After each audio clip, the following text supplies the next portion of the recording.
नमस्कार दोस्तों, स्वागत है आपका तिवारी एकेडमी में। दोस्तों, आज हम पढ़ेंगे आपके इतिहास का अध्याय 3। इसका शीर्षक है आरंभिक नगर। तो चलिए बिना देर किए फटाफट से शुरू करते हैं।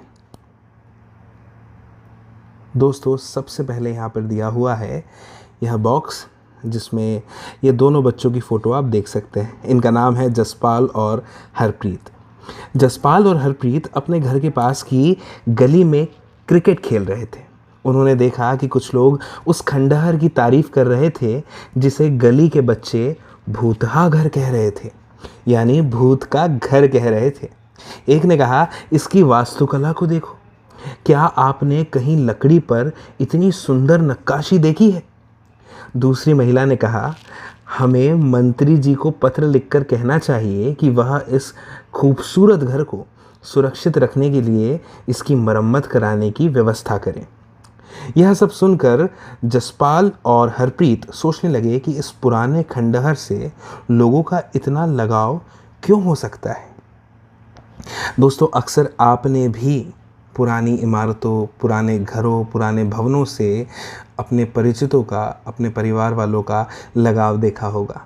अपने दादाजी को अक्सर कहते हुए देखा होगा कि उनका जो घर था भाई गांव में, वह तो बहुत ही बढ़िया और सुंदर घर था। वहाँ का तो माहौल ही कुछ और था। अक्सर जब भी हमारे बुज़ुर्ग, हमसे बड़े, जब अपने बचपन की यादें ताज़ा करते हैं, बताते हैं, तो अक्सर वो गली, मोहल्लों और घर का जिक्र ज़रूर करते हैं, है ना? तो उनका भी उससे लगाव है क्योंकि वहाँ पे उनका बचपन बीता है। लेकिन जसपाल और हरप्रीत के मन में जो प्रश्न उठा है कि इस पुराने खंडहर से लोगों का इतना लगाव क्यों हो सकता है, आइए समझते हैं इस चैप्टर में। हड़प्पा की कहानी। अक्सर पुरानी इमारत अपनी कहानी बताती है ना? लगभग 150 साल पहले जब पंजाब में पहली बार दोस्तों रेलवे लाइनें बिछाई जा रही थी, तो इस काम में जुटे इंजीनियरों को अचानक हड़प्पा पुरास्थल मिला। पुरास्थल क्या होता है याद कीजिए, मैंने आपको अध्याय 1 में बताया है ना? जो आधुनिक पाकिस्तान में है हड़प्पा पुरास्थल। उन्होंने सोचा कि यह एक ऐसा खंडहर है जहां से अच्छी ईंटें मिलेंगी, और अच्छी ईंटों के लालच में वह खुदाई कर रहे थे। यह सोचकर वे हड़प्पा के खंडहरों से हज़ारों ईंटें उखाड़ ले गए, जिससे उन्होंने रेलवे लाइनें बिछाईं। इससे कई इमारतें पूरी तरह से नष्ट हो गई। उसके बाद लगभग 80 साल पहले पुरातत्वविदों ने इस स्थल को ढूंढा, और तब पता चला कि यह खंडहर उपमहाद्वीप के सबसे पुराने शहरों में से एक है। चूंकि इस नगर की खोज सबसे पहले हुई थी, इसलिए बाद में मिलने वाले इस तरह के सभी पुरास्थलों में जो इमारतें और चीज़ें मिली, उन्हें हड़प्पा सभ्यता की इमारतें कहा गया। दोस्तों, यहाँ पे ध्यान देने वाली जो बात है वो ये है, कौन सी? वो ये है कि हड़प्पा पुरास्थल सबसे पहले मिला, इसीलिए इसी से संबंधित इन पुरास्थलों में जो भी इमारतें मिली या वस्तुएं मिली, उन्हें हड़प्पा सभ्यता की इमारतें कहकर ही पुकारा गया या बताया गया। इन शहरों का निर्माण लगभग 4700 साल पहले हुआ था। आइए अब आगे बढ़ते हैं। प्रायः पुरानी इमारतों को तोड़कर उनकी जगह पर नए भवन बनाए जाते हैं। क्या आपको लगता है कि पुरानी इमारतों को सुरक्षित रखना चाहिए? आइए जानते हैं इन नगरों की विशेषताएं क्या थी। ये जो नगर मिले, इनकी कुछ विशेषताएं होंगी। क्या थी ये विशेषताएं? इन नगरों में से कई को 2 या उससे ज़्यादा हिस्सों में विभाजित किया गया था। प्रायः पश्चिमी भाग जो था वह छोटा था, लेकिन ऊंचाई पर बना था, हाइट पर बना था, और जो पूर्वी हिस्सा था बड़ा था, लेकिन यह निचले इलाके में था। अब ऐसा क्यों? ऊंचाई वाले भाग को पुरातत्वविदों ने नगर का दुर्ग कहा और निचले हिस्से को निचला नगर कहा। दोनों हिस्सों की 4 दीवारियां पकी ईंटों की बनाई जाती थी। इसकी ईंटें इतनी अच्छी पकी थी कि हज़ारों सालों बाद आज तक उनकी दीवारें खड़ी रहीं।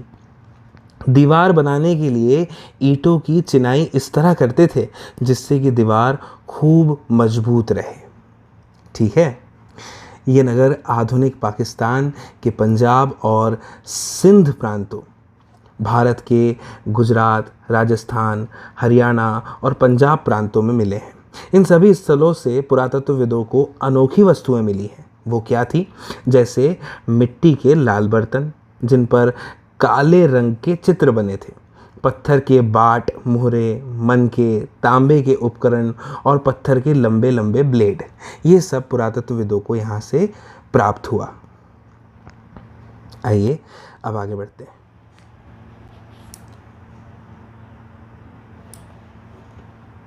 कुछ नगरों के नगर दुर्ग में कुछ खास इमारतें बनाई गई थी। मिसाल के तौर पर मोहनजोदड़ो में खास तालाब बनाया गया था जिसे पुरातत्वविदों ने महान स्नानागार कहा है। इस तालाब को बनाने में ईंट और प्लास्टर का इस्तेमाल किया गया था। इसमें पानी का रिसाव रोकने के लिए प्लास्टर के ऊपर चारकोल की परत चढ़ाई गई थी। इस चारकोल की परत चढ़ाने की वजह से इसमें पानी का रिसाव रुक जाया करता था। इस सरोवर में दो तरफ से उतरने के लिए सीढ़ियाँ भी बनाई गई थी और चारों ओर कमरे बनाए गए थे। इसमें भरने के लिए पानी कुएं से निकाला जाता था। उपयोग के बाद इसे खाली कर दिया जाता था। शायद यहाँ विशिष्ट नागरिक विशेष अवसरों पर स्नान किया करते थे। क्या आपने मोहनजोदारो पिक्चर देखी है, फिल्म देखी है, जिसमें ऋतिक रोशन नायक के किरदार में है, हीरो है, और उसमें इसी हड़प्पा सभ्यता के विषय में बताया गया है। मोहनजोदाड़ो की कहानी बताई गई है। इस चैप्टर को पढ़ने के बाद यदि कभी मौका मिले तो आप उस फिल्म को ज़रूर देखिएगा। चलिए अब आगे समझते हैं।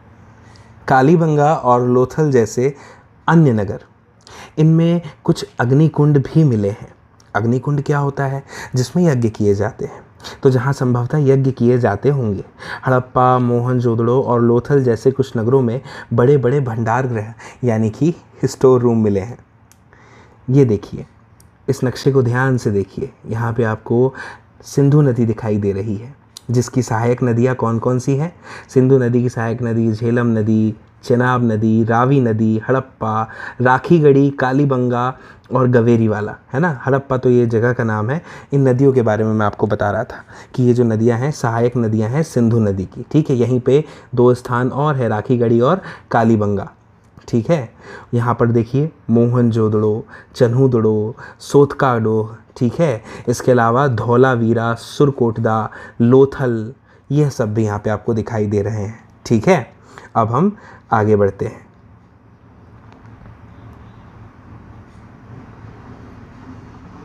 ये वह महान स्नानागार है जो यहाँ से हमें प्राप्त हुआ है, जिसके विषय में अभी हमने देखा था कि कुछ विशेष अवसरों पर कुछ विशेष प्रकार के लोग यहाँ पर स्नान करने के लिए आते होंगे।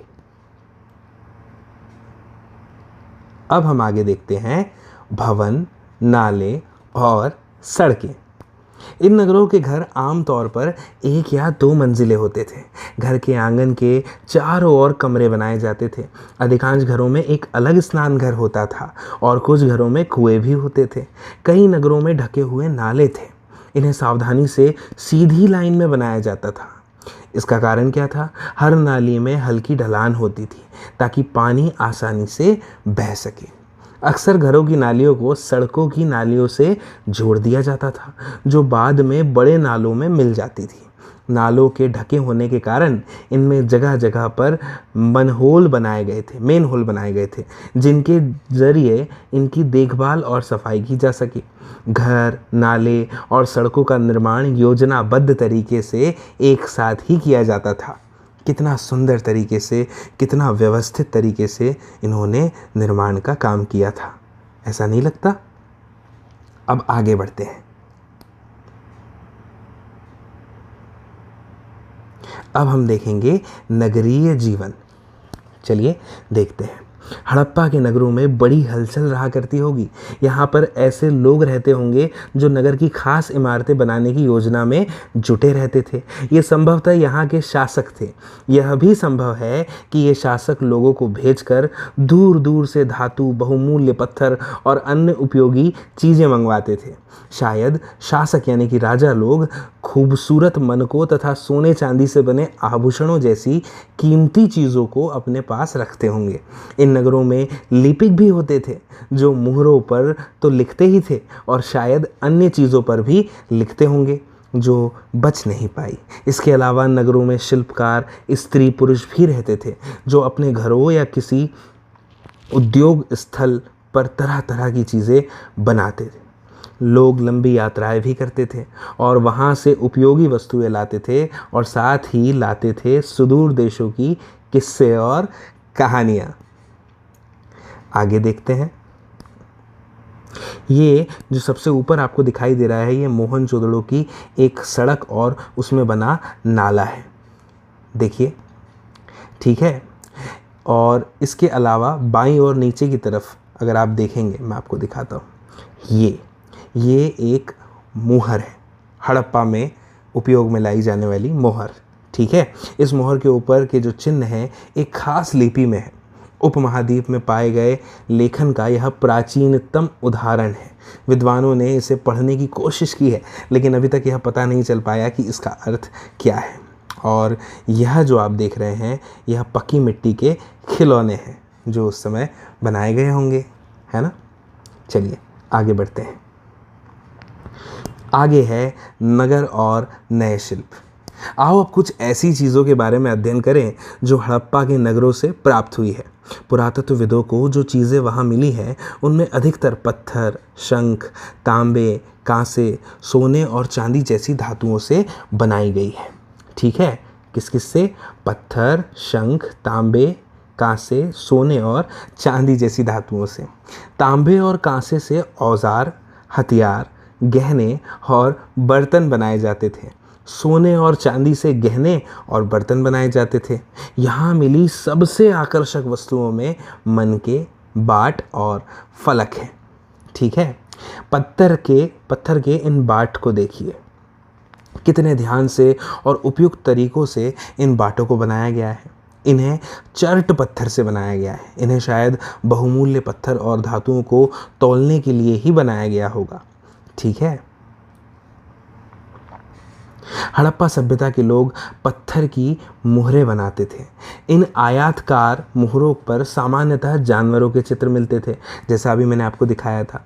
हड़प्पा सभ्यता के लोग काले रंग से डिज़ाइन किए हुए खूबसूरत लाल मिट्टी के बर्तन बनाते थे, ठीक है। इसे भी हम देखेंगे।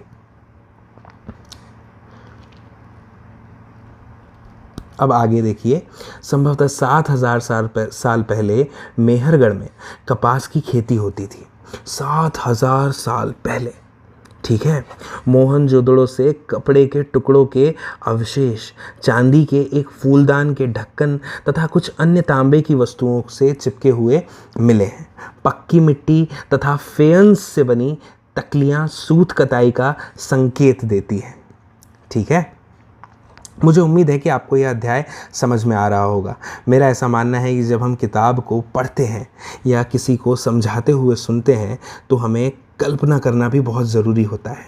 जब मैं आपके सामने यह कहानी सुना रहा हूँ, यह किस्से सुना रहा हूँ, इन घटनाओं का वर्णन कर रहा हूँ, तो मुझे उम्मीद है कि इसकी जो कल्पनाएँ हैं, जो इमेजिनेशन है, वह भी आप कर रहे होंगे, है ना। चलिए आगे बढ़ते हैं।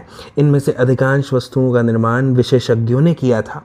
विशेषज्ञ उसे कहते हैं जो किसी खास चीज़ को बनाने के लिए खास प्रशिक्षण लेता है, ट्रेनिंग लेता है, जैसे पत्थर तराशना, मनके चमकाना या फिर मोहरों पर पिचकारी करना आदि। पृष्ठ 28 पर चित्र देखने को कहा जा रहा है। मूर्ति का चेहरा कितने आकर्षक ढंग से बनाया गया और उसकी दाढ़ी कितनी अच्छी तरह से दर्शाई गई है। यह तो हम भैया मूर्ति को देखकर ही पता करते हैं, ठीक है। देखो, इस मूर्ति को ध्यान से देखो, कितने अच्छे से इसकी ये दाढ़ी बनाई गई है ना। लग रही है ना एकदम खूबसूरत। इसी का वर्णन अभी हमने पढ़ा था। चलिए अब आगे बढ़ते हैं। यह भी बात हमें माननी पड़ेगी कि हर व्यक्ति जो है दोस्तों वह विशेषज्ञ नहीं हो सकता था। हमें यह पता नहीं है कि क्या सिर्फ पुरुष ही ऐसे कामों में प्रशिक्षण हासिल करते थे, प्रशिक्षित थे, ट्रेंड थे, या फिर केवल महिलाएं ही। शायद कुछ महिलाएं और पुरुष दोनों ही इस काम में दक्ष थे। इसके बाद बारी आती है फेयंस की।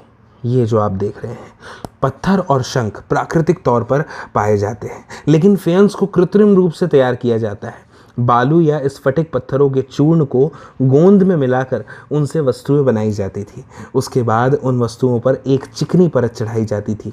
इस चिकनी परत के रंग प्रायः नीले या हल्के समुद्री हरे होते थे।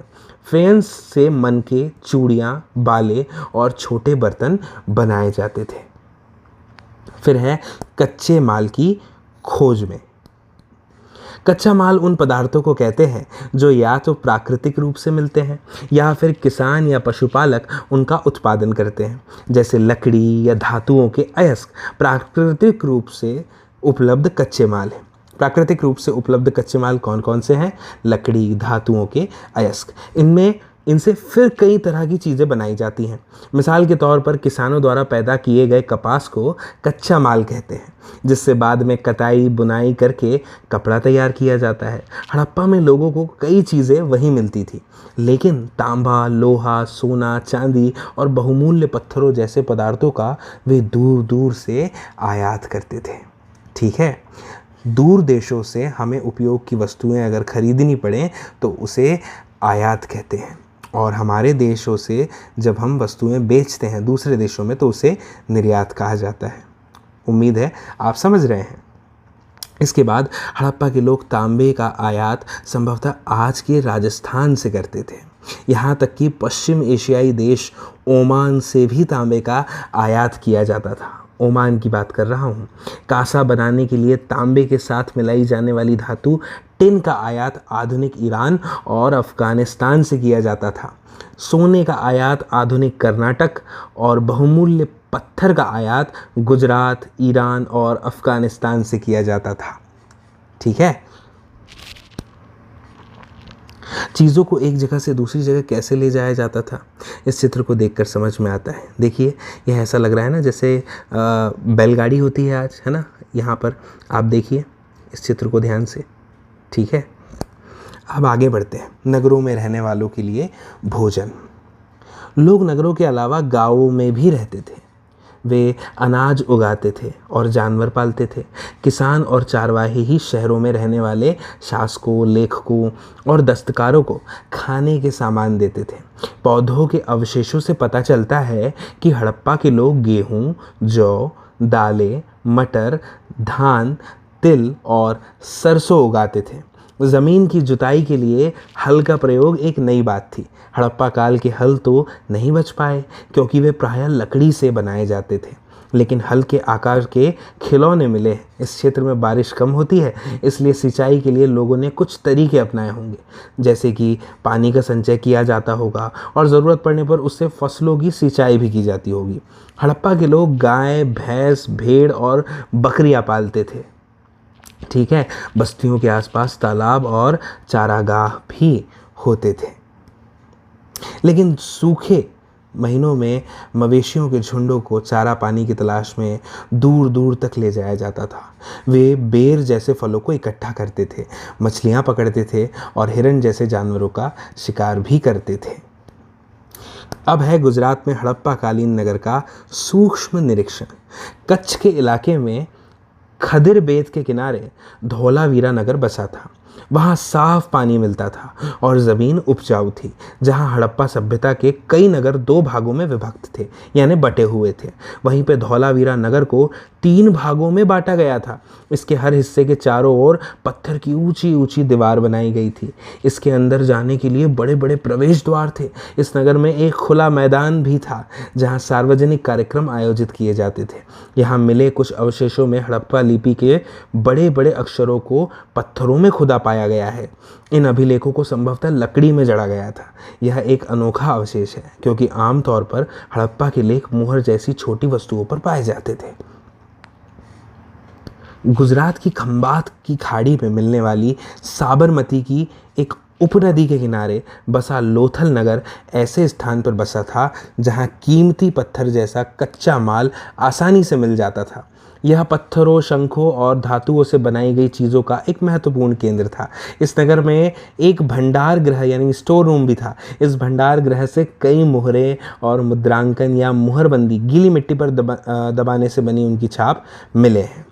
ठीक है, लोथल का बंदरगाह, यह बड़ा तालाब लोथल का बंदरगाह रहा होगा, जहां समुद्र के रास्ते आने वाली नावें रुकती थी। संभवतः यहाँ पर माल चढ़ाया उतारा जाता होगा। देखिए इस चित्र को। यहाँ पर एक इमारत मिली है जहाँ संभवतः मनके बनाने का काम होता होगा। पत्थर के टुकड़े, अधबने मनके बनाने वाले उपकरण और तैयार मनके भी यहाँ पे मिले हैं। अब बात करते हैं मुद्रा यानी मुहर की और मुद्रांकन या फिर मुहरबंदी की। मुहरों का प्रयोग सामान से भरे उन डिब्बों या थैलों को चिन्हित करने के लिए किया जाता होगा जिन्हें एक जगह से दूसरी जगह भेजा जाता था।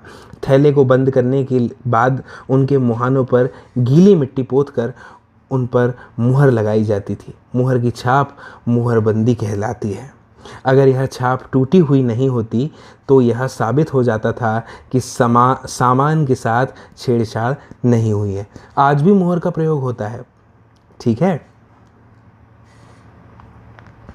बोल रहा है पता लगाओ किस लिए होता है।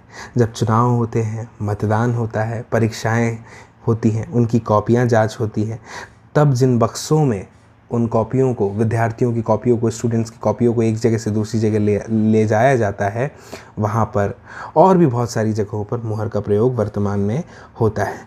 इसके बाद में है सभ्यता के अंत का रहस्य, कि ये सभ्यता का अंत लगभग कैसे हुआ। तो दोस्तों, लगभग 3900 साल पहले एक बड़ा बदलाव देखने को मिलता है। अचानक लोगों ने इन नगरों को छोड़ दिया। लेखन, मुहर और बाटों का प्रयोग बंद हो गया। दूर दूर से कच्चे माल का आयात काफ़ी कम हो गया। मोहनजोदड़ो में सड़कों पर कचरे के ढेर बनने लगे। जल निकास प्रणाली नष्ट हो गई और सड़कों पर ही झुग्गी नुमा घर बनाए जाने लगे। यह सब क्या हुआ, कुछ पता नहीं। कुछ विद्वानों का कहना है कि नदियाँ सूख गई थी। अन्य का कहना है कि जंगलों का विनाश हो गया था। इसका कारण ये हो सकता है कि ईंटें पकाने के लिए ईंधन की ज़रूरत पड़ती थी। इसके अलावा मवेशियों के बड़े बड़े झुंडों से चारागाह और घास वाले मैदान समाप्त हो गए होंगे। कुछ इलाकों में बाढ़ आ गई, लेकिन इन कारणों से यह स्पष्ट नहीं हो पाता है कि सभी नगरों का अंत कैसे हो गया, क्योंकि बाढ़ और नदियों के सूखने का असर कुछ ही इलाकों में हुआ होगा। ऐसा लगता है कि शासकों का नियंत्रण समाप्त हो गया। जो भी हुआ हो, परिवर्तन का असर बिल्कुल साफ दिखाई देता है। आधुनिक पाकिस्तान के सिंध और पंजाब की बस्तियां उजड़ गई थीं। कई लोग पूर्व और दक्षिण के इलाकों में नई और छोटी बस्तियों में जाकर बस गए। इसके लगभग 1400 साल बाद नए नगरों का विकास हुआ। इनके बारे में आप अध्याय 5 और 8 में पढ़ेंगे। ठीक है दोस्तों, मुझे उम्मीद है कि आपको यह चैप्टर समझ में आया होगा, और मुझे यह भी उम्मीद है कि जब समझ में आ गया है तो आप इसे अपने दोस्तों के साथ, मित्रों के साथ ज़रूर शेयर करेंगे, ज़रूर साझा करेंगे। तो दोस्तों, जल्द ही मिलते हैं नेक्स्ट चैप्टर के साथ नेक्स्ट वीडियो में। तब तक के लिए नमस्कार।